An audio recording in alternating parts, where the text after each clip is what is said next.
It's October the 4th, 2021, and our reading today in 2 Kings is chapter 16. In the 17th year of Pekah, son of Remaliah, Ahaz, son of Jotham, king of Judah, began to reign. Ahaz was 20 years old when he became king, and he reigned in Jerusalem for 16 years. Unlike David his father, he did not do what was right in the eyes of the Lord his God. He walked in the ways of the kings of Israel, and even sacrificed his son in the fire, following the detestable ways of the nations the Lord had driven out before the Israelites. He offered sacrifices and burned incense at the high places, on the hilltops, and under every spreading tree. Then Rezin, king of Aram, and Pekah, son of Remaliah, king of Israel, marched up to fight against Jerusalem and besieged Ahaz, but they could not overpower him. At that time, Rezin, king of Aram, recovered Elath for Aram by driving out the men of Judah. Edomites then moved into Elath and have lived there to this day.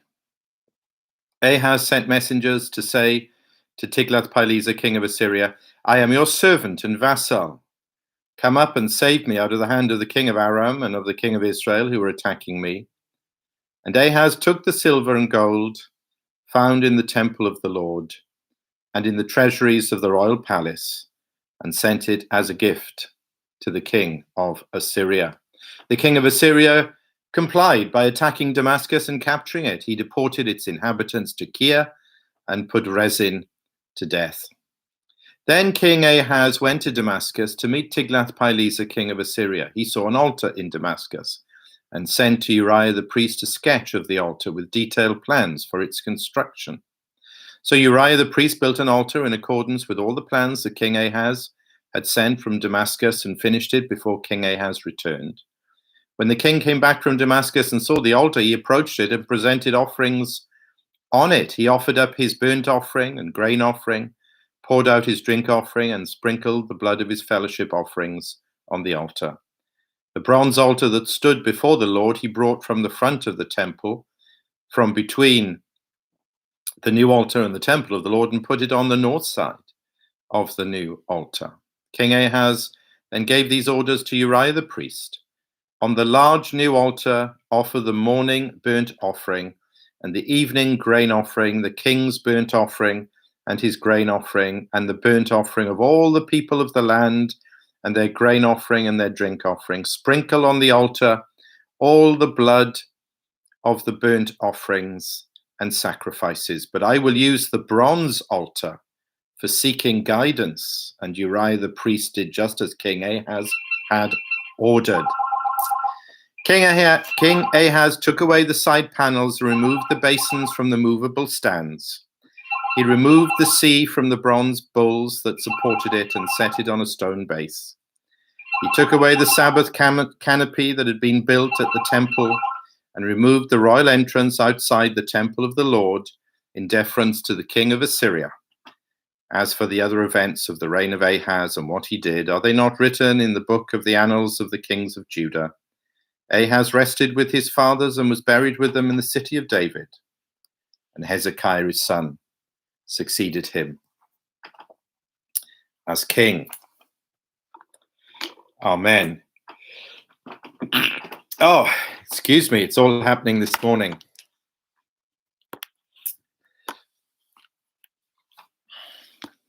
And again, I say amen. So we are again in the southern kingdom of Judah with one of those kings in the south. His name is Ahaz. Verses 1 to 6, we're told very significantly, unlike David, this is the end of verse 2, unlike David his father, he did not do what was right in the eyes of the Lord his God. That's very significant because David is basically the model. We know that David wasn't perfect, but he is the model for kingship and for spirituality during this period and throughout the Old Testament. And to say that a man is not like David is very significant. And then look what it says in verse 3. He walked in the ways of the kings of Israel in the north Remember Jeroboam and all the terrible things that happened to Israel because of that? Well, now the south is following in those ways. And he even sacrificed his son in the fire, following the detestable ways of the nations the Lord had driven out before the Israelites. Well, once you get into child sacrifice, there's no difference between you and the pagans. And what we find with Ahaz, well, it really doesn't get much worse than this. And yet, he knows some success in battle. Verse 5, even though his enemies attack him, they can't overpower him. He knows some successes, but also some losses at the hands of those same enemies, as it says in verse 6. Then verses 7 to 20, the rest of the chapter, the mighty Assyrian king with the wonderful name Tiglath-Pileser, he appears on the scene again. And how does Ahaz relate to him? Well, he submits to him. Verse 7, I'm your servant and vassal. In other words, I'm your slave. He treats him as his savior. Come up and save me out of the hand of the king of Aram and of the king of Israel who are attacking me. He puts his trust in this pagan king.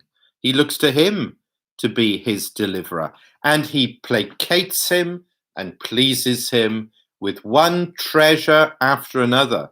It's bad enough emptying the palace of silver and gold and every other goodie to give to the Assyrian king, but he takes the sacred things out of the temple as well, we're told in verse 8. Well, the Assyrian superpower delivers the goods in one sense.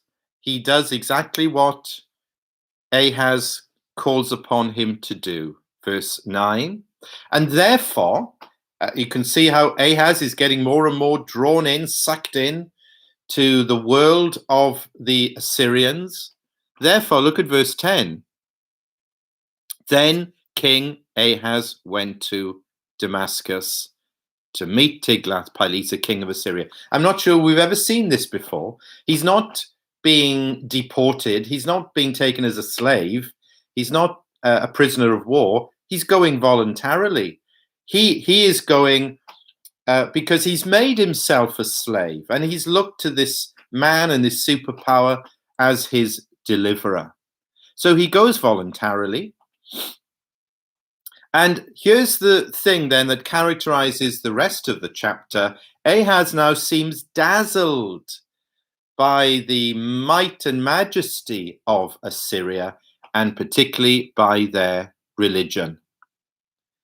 He takes notes even in verse 10 of the altar. I don't know. Nobody knows exactly what he saw and why it impressed him so much, but he seems overwhelmed and overcome. Maybe it was particularly big, particularly beautiful, particularly impressive. He makes notes. He sends those back to his homeland, back to Judah, and says, this is what I want. Construct this for me now, a new altar. Did you notice the number of times that that's phrase, a new altar, a new altar, a new altar? So there are many innovations that are brought in now from pagan Assyria, but that's the point. It's all pagan worship. And of course, to make room for that, you've got to destroy and remove all that old traditional stuff. Oh, it doesn't matter, the old altar and the old ways and the old structures. It doesn't matter that it was ordained by God. It doesn't matter that that's the way that God says we have to worship and come to him. No, we're going to get rid of all of that, and we're going to have all this new stuff coming in. And all of this, verse 18, it says, in deference to the king of Assyria. How seductive new things can be. We see that in society. We see that in politics. We see it even in the church. New and exciting forms of worship. They come into the church and they take over. And before you know it, that's the way it's got to be. New and relevant and kind of up to the minute doctrines. Forget what the Bible has always taught for centuries, for millennia. That's all old-fashioned fuddy-duddy kind of stuff. Let's have the latest teachings, the latest buzzwords, the latest super-duper speakers and conferences. Yet, what if these things are actually pagan? What if they've come in from the world and are the tricks of the devil? That's exactly what's happening here anyway, in 2 Kings chapter 16. What we really need is not something new. What we really need is the old story of Jesus and his love, as the hymn says. And what we need is not innovation and constant novelty and the latest fad and the latest trend and the latest thing. What we need more than anything else is to be faithful. Faithful to what God has done and has said and has given to us in his word. Like the church in Smyrna in the book of Revelation, chapter 2 and verse 10. Do not be afraid of what you're about to suffer. I tell you, the devil will put some of you in prison to test you, and you will suffer persecution for 10 days. Be faithful, even to the point of death, and I will give you the crown of life.